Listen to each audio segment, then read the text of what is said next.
आकाशवाणी मन की बात. माननीय पंतप्रधान श्री नरेंद्र मोदी यांनी देशवासियांशी साधलेल्या संवादाचा मराठी अनुवाद आता प्रसारित करीत आहोत. माझ्या प्रिय देशवासियांनो, नमस्कार. मन की बातमध्ये आपल्या सर्वांचं स्वागत. माझ्या आयुष्यातील सर्वात अविस्मरणीय क्षण कोणते असं कोणी विचारलं तर अनेक प्रसंग डोळ्यासमोर येतात. पण एक क्षण असा आहे जो अत्यंत विशेष आहे. तो क्षण आहे जेव्हा मी गेल्या वर्षी 15 नोव्हेंबरला भगवान बिरसा मुंडा यांच्या जयंती दिनी झारखंडमधील त्यांच्या जन्मस्थानी उलीहातू गावाला भेट दिली होती. या भेटीचा माझ्यावर खूप प्रभाव पडला. मी देशाचा पहिला पंतप्रधान आहे ज्याला या पवित्र भूमीची धूळ मस्तकावर लावण्याचं भाग्य लाभलं. त्या क्षणी मला स्वातंत्र्य लढ्याची ताकद तर जाणवलीच, पण या मातीतील शक्तीशी जोडलं जाण्याची संधीही मिळाली. मला जाणवलं की संकल्प पूर्ण करण्याचं धाडस देशातील कोट्यवधी लोकांचं भविष्य कसं बदलू शकतं. मित्रांनो, भारतासमोर प्रत्येक युगात काही आव्हानं उभी राहिली आणि प्रत्येक युगात असे काही असामान्य भारतीय जन्माला आले ज्यांनी या आव्हानांचा सामना केला. आजच्या मन की बातमध्ये मी धैर्य आणि दूरदृष्टी असणाऱ्या अशा 2 महान वीरांविषयी बोलणार आहे. देशाने त्यांची 150वी जयंती साजरी करण्याचा निर्णय घेतला आहे. सरदार पटेल यांच्या 150व्या जयंती वर्षाला 31 ऑक्टोबरपासून सुरुवात होणार आहे. त्यानंतर 15 नोव्हेंबरपासून भगवान बिरसा मुंडा यांचं 150वं जयंती वर्ष सुरू होणार आहे. या दोन्ही महापुरुषांसमोर उभी ठाकलेली आव्हानं वेगवेगळी होती, पण दोघांची दृष्टी एकच होती, ती म्हणजे देशाची एकता. मित्रांनो, गेल्या काही वर्षात देशानं अशा महान नायक नायिकांची जयंती नव्या उत्साहाने साजरी करून नव्या पिढीला नवी प्रेरणा दिली आहे. आपल्याला आठवत असेल, जेव्हा आपण महात्मा गांधींची 150वी जयंती साजरी केली होती तेव्हा खूप विशेष घडून आलं होतं. न्यूयॉर्कमधील टाइम्स स्क्वेअरपासून ते आफ्रिकेतील लहान गावांपर्यंत जगभरातील लोकांनी सत्य आणि अहिंसेचा भारताचा संदेश समजावून घेतला, जाणून घेतला आणि तो संदेश प्रत्यक्ष आयुष्यात अंगीकारला. लहानांपासून मोठ्यांपर्यंत, तरुणांपासून ज्येष्ठांपर्यंत, भारतीयांपासून परदेशी लोकांपर्यंत सर्वांनीच गांधीजींची शिकवण नव्या संदर्भात समजून घेतली. नवीन जागतिक परिस्थितीच्या पार्श्वभूमीवर ती शिकवण जाणून घेतली. जेव्हा आपण स्वामी विवेकानंदांची 150वी जयंती साजरी केली तेव्हा देशातील तरुणांना भारताची आध्यात्मिक आणि सांस्कृतिक शक्ती नवीन काळाच्या परिभाषेत समजून घेता आली. या योजनांमुळे आपल्याला जाणीव झाली की आपले महापुरुष भूतकाळाच्या ओघात हरवलेले नाहीत, तर त्यांचं जीवन आपल्या वर्तमानाला भविष्याचा मार्ग दाखवते आहे. मित्रांनो, सरकारने जरी या महान व्यक्तींची 150वी जयंती राष्ट्रीय पातळीवर साजरी करण्याचा निर्णय घेतला असला तरी केवळ आपला सहभागच या मोहिमेला संजीवनी देईल आणि ती मोहीम जिवंत करेल. मी तुम्हा सर्वांना या मोहिमेत सहभागी होण्याचं आवाहन करतो. लोहपुरुष सरदार वल्लभभाई पटेल यांच्याविषयीचे तुमचे विचार आणि कार्य #सरदार150 या हॅशटॅगसह लिहा आणि धरती आबा बिरसा मुंडा यांची प्रेरणा #बिरसामुंडा150 या हॅशटॅगसह प्रसिद्ध करा. चला, आपण सगळे एकत्र येऊन हा उत्सव भारताच्या विविधतेतील एकतेचा उत्सव करूया. आपल्या महान वारशाचा आणि विकासाचा उत्सव करूया. माझ्या प्रिय देशवासियांनो, तुम्हाला ते दिवस आठवत असतीलच जेव्हा टीव्हीवर छोटा भीम दिसायला सुरुवात झाली होती. मुलं तर हे कधीच विसरणार नाहीत. छोटा भीमबद्दल किती उत्साह होता. आपल्याला आश्चर्य वाटेल की आज ढोलकपूर का ढोल फक्त भारतातीलच नव्हे तर इतर अनेक देशातील मुलांना आकर्षित करत आहे. त्याचप्रमाणे आपल्या इतर ॲनिमेटेड मालिका कृष्णा, हनुमान, मोटू पतलू यांचेही जगभरात चाहते आहेत. भारतीय ॲनिमेशन पात्र, आपले ॲनिमेशन चित्रपट त्यांच्या आशय आणि सर्जनशीलतेमुळे जगभर नावाजले जात आहेत. आपल्या लक्षात आलंच असेल की स्मार्टफोनपासून ते सिनेमाच्या स्क्रीनपर्यंत, गेमिंग कन्सोलपासून ते व्हर्च्युअल रियालिटीपर्यंत सर्वत्र ॲनिमेशन आहे. ॲनिमेशनच्या विश्वात भारत एक नवी क्रांती घडवण्याच्या मार्गावर आहे. भारतातील गेमिंग अवकाशही झपाट्याने विस्तारत आहे. भारतीय गेम्सही सध्या जगभरात लोकप्रिय होत आहेत. काही महिन्यांपूर्वी मी भारतातील आघाडीच्या गेमर्सना भेटलो होतो. तेव्हा मला भारतीय गेम्सची विस्मयकारक सर्जनशीलता आणि गुणवत्ता जाणून घेण्याची, समजून घेण्याची संधी मिळाली. खरंच देशात सर्जनशील ऊर्जेची लाट आली आहे. ॲनिमेशनच्या जगात मेड इन इंडिया आणि मेड बाय इंडियन्स यांचा प्रभाव आहे. आपल्याला हे जाणून आनंद होईल की आज भारतीय प्रतिभा आणि कौशल्य विदेशी निर्मितीचा एक महत्त्वाचा भाग होत आहेत. आत्ताचा स्पायडरमॅन असो वा ट्रान्सफॉर्मर्स या दोन्ही चित्रपटांमधील हरिनारायण राजीव यांच्या योगदानाची लोकांनी भरपूर प्रशंसा केली आहे. भारतातील ॲनिमेशन स्टुडिओज डिस्ने आणि वॉर्नर ब्रदर्स सारख्या जगातील नावाजलेल्या निर्मिती संस्थांबरोबर काम करत आहेत. मित्रांनो, आज आपले युवक असं मूळ भारतीय कंटेंट तयार करत आहेत ज्यात आपल्या संस्कृतीचं प्रतिबिंब आहे. हे जगभरात पाहिलं जात आहे. ॲनिमेशन क्षेत्र आज असा उद्योग झाला आहे जो इतर उद्योगांनाही बळ देत आहे. जसं की सध्या VR पर्यटन म्हणजे आभासी सहल खूप प्रसिद्ध होत आहे. तुम्ही आभासी पर्यटनाद्वारे अजिंठा लेणी पाहू शकता, कोणार्क मंदिराच्या परिसरात फिरू शकता किंवा वाराणसीच्या घाटांवर जाण्याचा आनंद घेऊ शकता. हे सर्व VR ॲनिमेशन भारतीय निर्मात्यांनी तयार केलं आहे. VRच्या माध्यमातून ही ठिकाणं पाहिल्यानंतर अनेकांना या पर्यटन स्थळांना प्रत्यक्ष भेट देण्याची इच्छा निर्माण होते आहे. म्हणजे पर्यटन स्थळाची आभासी सहल हे लोकांच्या मनात उत्सुकता निर्माण करण्याचं माध्यम बनलं आहे. आज या क्षेत्रात ॲनिमेटर्स सोबतच कथाकथनकार, लेखक, व्हॉइस ओव्हर तज्ज्ञ, संगीतकार, गेम डेव्हलपर्स, VR आणि AR तज्ज्ञांची मागणी देखील सातत्याने वाढते आहे. म्हणून मी भारतीय तरुणांना म्हणेन, तुमची सर्जनशीलता वाढवा. कोणास ठाऊक, कदाचित जगातील पुढचं सुपरहिट ॲनिमेशन तुमच्या संगणकातून निर्माण होईल. भविष्यातील एखादा व्हायरल गेम तुमची निर्मिती असू शकेल. शैक्षणिक ॲनिमेशनमधील तुमचा नवा उपक्रम मोठं यश मिळवू शकेल. या 28 ऑक्टोबरला म्हणजेच उद्या जागतिक ॲनिमेशन दिवस देखील साजरा केला जाणार आहे. चला, भारताला जागतिक ॲनिमेशन ऊर्जा केंद्र बनवण्याचा संकल्प करूया. माझ्या प्रिय देशवासियांनो, स्वामी विवेकानंदांनी एकदा यशाचा मंत्र दिला होता. त्यांचा मंत्र होता, एक कल्पना घ्या, तिलाच आपलं आयुष्य बनवा, तिचा विचार करा, तिचंच स्वप्न पहा आणि ती कल्पना प्रत्यक्षात जगा, प्रत्यक्षात आणा. आज आपलं आत्मनिर्भर भारत अभियानही त्याच यशाच्या मंत्रानुसार सुरू आहे. हे अभियान आपल्या सामूहिक चेतनेचा एक भाग बनलं आहे. सतत प्रत्येक पावलावर आमचं प्रेरणास्त्रोत बनलं आहे. आत्मनिर्भरता हे आता आपलं केवळ धोरण राहिलेलं नाही, तर ती आपली उत्कट आवड झाली आहे. फार वर्ष झाली नाहीत, अगदी 10 वर्षांपूर्वीचीच गोष्ट आहे. तेव्हा कोणी म्हणालं की भारतात काही क्लिष्ट तंत्रज्ञान विकसित करायचं आहे, तर अनेकांचा त्यावर विश्वास बसायचा नाही. कोणी तर चेष्टा देखील करायचे. पण आज तेच लोक भारताचं यश पाहिल्यानंतर चकित होत आहेत.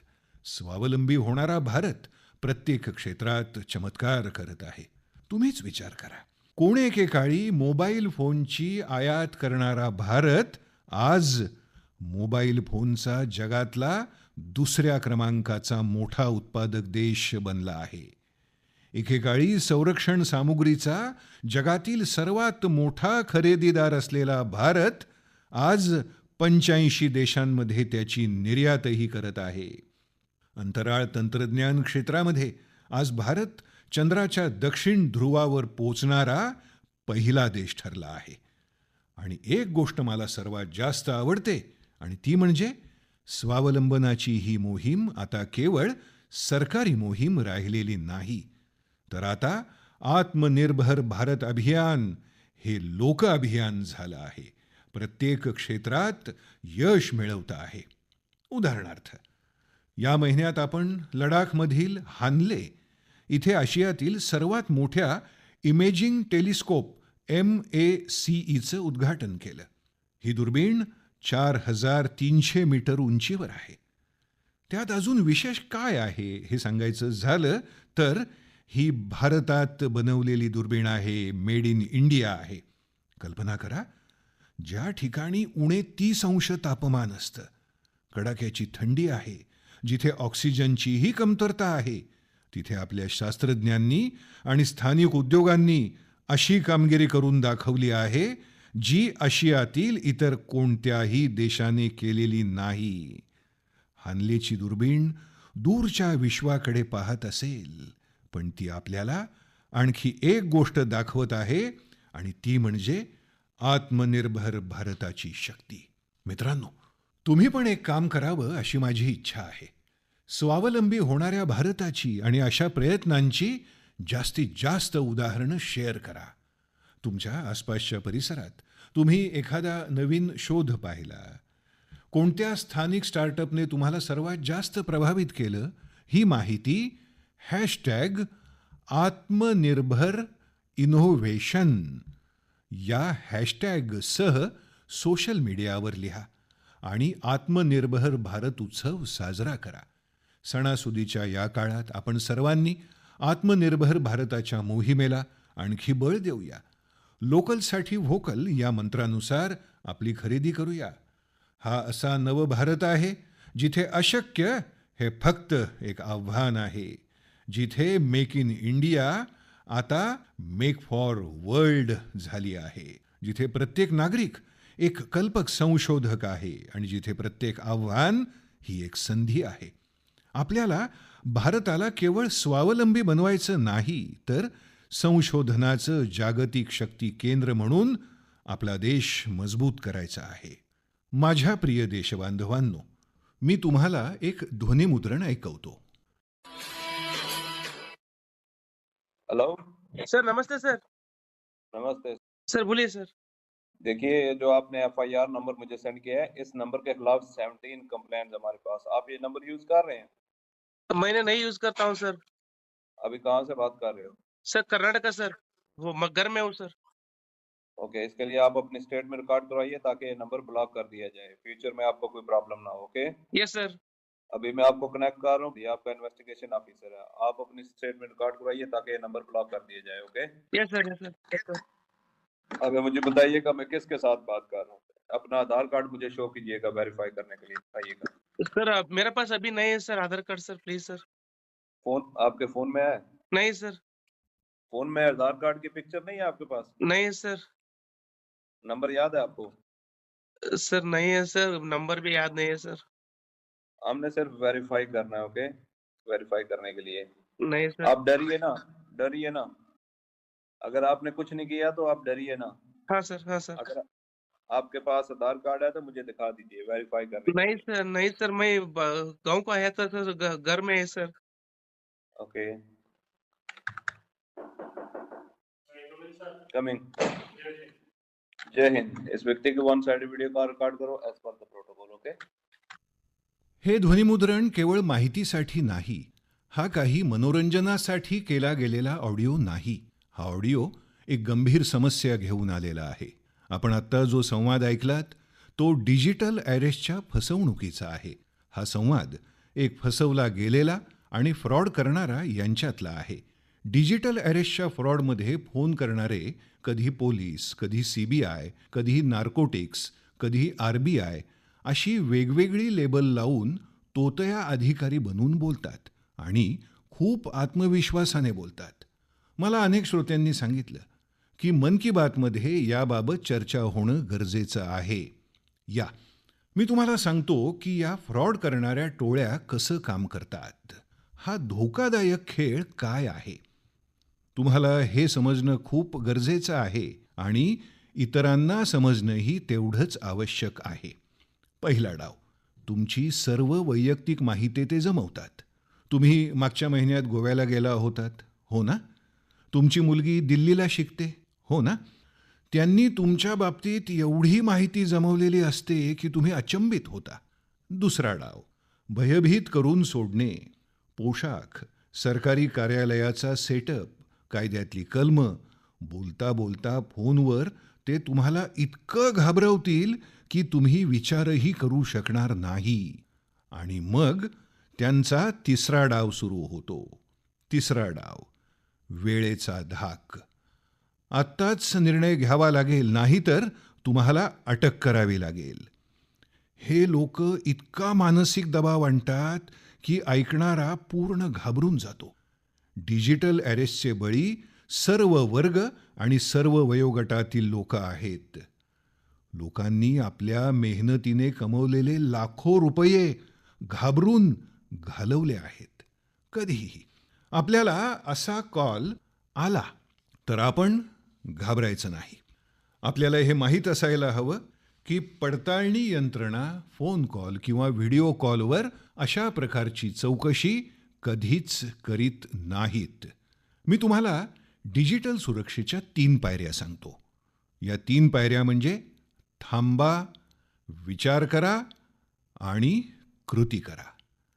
कॉल येताच थांबा, घाबरू नका, शांत रहा. घाईघाईने कुठलंही पाऊल उचलू नका. कुणालाही आपली वैयक्तिक माहिती देऊ नका. शक्य असेल तर स्क्रीनशॉट घ्या आणि रेकॉर्डिंग नक्की करा. यानंतरची दुसरी पायरी. पहिली पायरी होती थांबा. दुसरी पायरी आहे विचार करा. कोणतीही सरकारी यंत्रणा फोनवर अशी धमकी देत नाही. तसंच व्हिडिओ कॉलवर चौकशीही करीत नाही आणि पैशाची मागणीही करीत नाही. जर भीती वाटली तर समजून जा की काहीतरी गडबड आहे. आणि पहिली पायरी, दुसरी पायरी आणि आता मी सांगतो तिसरी पायरी. पहिल्या पायरीत मी सांगितलं थांबा. दुसऱ्या पायरीत मी सांगितलं विचार करा. आता तिसरी पायरी सांगतो कृती करा. राष्ट्रीय सायबर हेल्पलाईन 1930 डायल करा. cybercrime.gov.in वर रिपोर्ट करा. परिवाराला आणि पोलिसांना सूचित करा. पुरावे सुरक्षित ठेवा. थांबा, नंतर विचार करा आणि मग कृती करा. या 3 पायऱ्या आपल्या डिजिटल सुरक्षेच्या रक्षक ठरतील. मित्रांनो, मी पुन्हा सांगतो, डिजिटल अरेस्ट अशी कुठलीही व्यवस्था कायद्यात नाही. हा फ्रॉड आहे, फसवणूक आहे, खोटं आहे, बदमाशांचा घाला आहे आणि जे लोक हे करतात ते समाजाचे शत्रू आहेत. डिजिटल अरेस्टच्या नावानं जी फसवणूक चाललेली आहे त्याचा प्रतिकार करण्यासाठी अनेक शोध संस्था राज्य सरकारांबरोबर काम करीत आहेत. या संस्थांमध्ये ताळमेळ राहावा म्हणून नॅशनल सायबर कोऑर्डिनेशन सेंटरची स्थापना केली गेली आहे. एजन्सीजकडून अशा फ्रॉड व्हिडिओ कॉलिंग आयडीला ब्लॉक केलं गेलं आहे. लाखो सिम कार्ड, मोबाईल फोन आणि बँक अकाउंट्सनाही ब्लॉक केलं गेलं आहे. एजन्सीज आपलं काम करीत आहेत, पण डिजिटल अरेस्टच्या नावानं होणाऱ्या स्कॅमपासून बचाव करण्यासाठी प्रत्येकाची जागरूकता, प्रत्येक नागरिकाची जागरूकता आवश्यक आहे. जे लोक या प्रकारच्या सायबर फ्रॉडचे बळी ठरतात त्यांनी जास्तीत जास्त लोकांना याबद्दल सांगायला हवं. तुम्ही जागरूकतेसाठी #SafeDigitalIndiaचा वापर करू शकता. मी शाळा आणि महाविद्यालयांनाही सांगेन की सायबर स्कॅमच्या विरुद्ध मोहिमेत विद्यार्थ्यांनाही सहभागी करून घ्यावं. समाजातील सगळ्यांच्या प्रयत्नानेच आपण या आव्हानाचा सामना करू शकतो. माझ्या प्रिय देशवासियांनो, आपली बरीच शाळकरी मुलं कॅलिग्राफी म्हणजेच सुलेखन या विषयात रस घेतात. यामुळे आपलं अक्षर स्वच्छ, सुंदर आणि आकर्षक होतं. आज जम्मू काश्मीरमध्ये याचा उपयोग स्थानिक संस्कृतीला लोकप्रिय बनवण्यासाठी केला जात आहे. इथल्या अनंतनागच्या फिरदोसा बशीरजी यांनी कॅलिग्राफीमध्ये नैपुण्य मिळवलं आहे. या माध्यमातून त्या स्थानिक संस्कृतीतील कितीतरी पैलू समोर आणत आहेत. फिरदोसजींच्या कॅलिग्राफीने स्थानिक लोक, विशेषतः युवकांना आपल्याकडे आकर्षित केलं आहे. असाच एक प्रयत्न उधमपूरचे गोरीनाथजीही करीत आहेत. 1 शतकाहून अधिक जुन्या सारंगीच्या माध्यमातून ते डोगरा संस्कृती आणि परंपरेच्या विविध रूपांना जतन करत आहेत. सारंगीच्या स्वरांनी ते आपल्या संस्कृतीतील प्राचीन कहाण्या आणि ऐतिहासिक घटनांना आकर्षक पद्धतीने सांगतात. देशातील वेगवेगळ्या भागातही तुम्हाला कितीतरी लोक सापडतील जे सांस्कृतिक परंपरांच्या संवर्धनासाठी पुढे येत आहेत. वैयकुंठम जवळजवळ 50 वर्षांपासून चेरियाल फोक आर्टला लोकप्रिय बनवण्यासाठी प्रयत्न करीत आहेत. तेलंगणाच्या या कलेला पुढे नेण्याचा त्यांचा हा प्रयत्न खरोखर अद्भुत आहे. चेरियाल पेंटिंग्ज तयार करण्याची प्रक्रिया खूपच वेगळी आहे. ही चित्र एका स्क्रोलच्या स्वरूपात कहाण्यांना समोर आणतात. यात आपल्या इतिहासाची आणि पुराणकथांची पूर्ण झलक मिळते. छत्तीसगडमध्ये नारायणपूर येथील बुटलू राम माथराजी अबुझ माडिया जनजातीच्या लोककलेला जतन करत आहेत. मागील 4 दशकांपासून ते आपलं हे व्रत चालवत आहेत. त्यांची ही कला बेटी बचाव बेटी पढाओ आणि स्वच्छ भारत यासारख्या अभियानांमध्ये लोकांना सहभागी करून घेण्यासाठीही खूप उपयुक्त ठरत आहे. मित्रांनो, आपण आता बोलत होतो की काश्मीरच्या खोऱ्यापासून छत्तीसगडच्या जंगलांपर्यंत आपली कला आणि संस्कृती नवे नवे रंग उधळीत आहे. पण इथेच ही गोष्ट थांबत नाही. आपल्या या कलांचा दरवळ दूर दूरपर्यंत पसरत आहे. जगातील वेगवेगळ्या देशांमधील लोक भारतीय कला आणि संस्कृतीने मंत्रमुग्ध होत आहेत. जेव्हा मी तुम्हाला उधमपूरमधल्या सारंगीची गोष्ट सांगत होतो तेव्हा मला आठवलं की कसं हजारो मैल दूर रशियामधील याकुतस्क शहरातही भारतीय कलेच्या मधुर स्वरलहरी दुमदुमत आहेत. कल्पना करा की थंडीचा एखादा दिवस आहे. तापमान आहे -65 डिग्री. चारही बाजूला बर्फाची पांढरी चादर आणि तिथल्या एका प्रेक्षागृहामध्ये प्रेक्षक मंत्रमुग्ध होऊन बघत आहेत कालिदासाचं अभिज्ञान शाकुंतलम. तुम्ही विचार करू शकता, भारतीय साहित्याची ऊब जगातील थंड शहर याकुतस्कमध्ये. ही कल्पना नाही, सत्य आहे. आपल्या सर्वांना अभिमान आणि आनंद देणारे सत्य. मित्रांनो, काही आठवड्यांपूर्वी मी लाओसमध्येही गेलो होतो. तो नवरात्रीचा काळ होता आणि मी तिथे काही अद्भुत पाहिलं. स्थानिक कलाकार फलक फलम सादर करीत होते. लाओसचं रामायण. त्यांच्या डोळ्यांमध्ये तीच भक्ती, त्यांच्या स्वरात तेच समर्पण जे रामायणाच्या बाबतीत आपल्या मनात आहे. याच प्रकारे कुवेतमध्ये श्री अब्दुल्ला अल बारून यांनी रामायण आणि महाभारताचा अरबीमध्ये अनुवाद केला आहे. हे कार्य म्हणजे केवळ अनुवाद नाही, तर 2 महान संस्कृतींमधील सेतू आहे. त्यांचा हा प्रयत्न अरब जगतात भारतीय साहित्याची एक नवीन समज विकसित करीत आहे. पेरू येथूनही एक उदाहरण आहे. एर्लिंदा गार्सिया तिथल्या युवकांना भरतनाट्यम शिकवित आहे आणि मारिया वाल्देस ओडिसी नृत्याचं प्रशिक्षण देत आहे. या कलांनी प्रभावित होऊन दक्षिण अमेरिकेतील अनेक देशात भारतीय शास्त्रीय नृत्याचे पडघम वाजत आहेत. मित्रांनो, विदेशी धर्तीवरची भारताची ही उदाहरणं दाखवतात की भारतीय संस्कृतीची शक्ती किती अद्भुत आहे. ही जगाला आपल्याकडे आकर्षित करीत आहे. जिथे जिथे कला आहे तिथे तिथे भारत आहे. जिथे जिथे संस्कृती आहे तिथे तिथे भारत आहे. आज जगभरातील लोक भारताला आणि भारतातील लोकांना जाणून घेऊ इच्छित आहेत. म्हणूनच तुम्हा सर्वांना विनंती आहे की आपल्या आसपासच्या अशा सांस्कृतिक घडामोडींना कल्चरल ब्रिजेसचा भाग करा. मन की बातमध्ये आपण अशा उदाहरणांची चर्चा यापुढेही करूया. माझ्या प्रिय देशवासियांनो, देशातील मोठ्या भागात थंडीचा ऋतू सुरू झाला आहे. पण तंदुरुस्त राहण्याची तीव्र इच्छा, फिट इंडियाचं चैतन्य यांना कोणत्याही ऋतूने काही फरक पडत नाही. ज्याला तंदुरुस्त राहायची सवय असते तो थंडी, उन्हाळा, पावसाळा पाहत नाही. मला आनंद वाटतो की भारतात तंदुरुस्तीबाबत लोक जागरूक होत आहेत. आपल्या आसपासच्या बागांमध्ये लोकांची संख्या वाढते आहे, हे आपणही पाहत असालच. बागेमध्ये फिरत असलेल्या वयोवृद्ध, तरुण आणि योगासनं करणाऱ्या कुटुंबांना पाहून मला बरं वाटतं. मला आठवतं जेव्हा मी योग दिनी श्रीनगरला होतो तेव्हा पाऊस असूनही कितीतरी लोक योग साधना करीत होते. आत्ता काही दिवसांपूर्वी श्रीनगरमध्ये जी मॅरेथॉन झाली त्यातही मला तंदुरुस्त राहण्याचा हाच उत्साह दिसून आला. फिट इंडियाची ही भावना आता एक सामाजिक चळवळ होत आहे.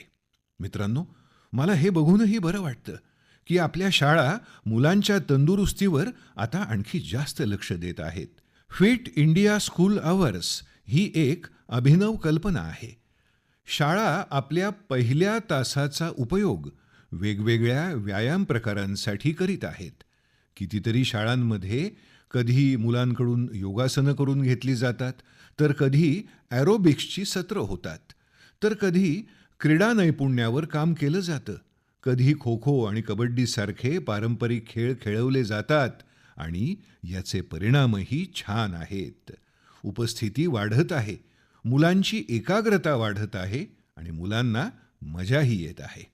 मित्रांनो, निरोगी राहण्याची ही ऊर्जा मी सगळीकडे पाहत आहे. मन की बातच्या खूप श्रोत्यांनी मला आपले अनुभव पाठवले आहेत. काही तर फारच अभिनव प्रयोग करत आहेत. जसं एक उदाहरण आहे फॅमिली फिटनेस आवर.